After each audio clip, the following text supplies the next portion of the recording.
नमस्कार दोस्तों, मैं के संतोष आप सभी व्यूअर्स का स्वागत करता हूं मेरे यूट्यूब चैनल के हटके पे। और आज मैं आपको एक सिंपल चीज़ सिखाऊंगा।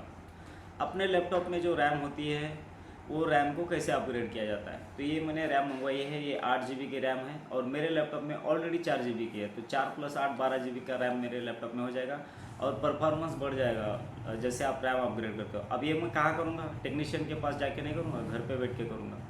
400-500 रुपये खर्चा करने की ज़रूरत नहीं है भाई, ठीक है। तो बने रहिए इस वीडियो में, आखिर तक देखिए वीडियो। अगर आप मेरे यूट्यूब चैनल पे नए हैं तो प्लीज़ मेरे यूट्यूब चैनल को सब्सक्राइब कर दीजिए और वीडियो पसंद आया तो कमेंट, लाइक और शेयर करना मत भूलिए। तो चलिए शुरू करते हैं।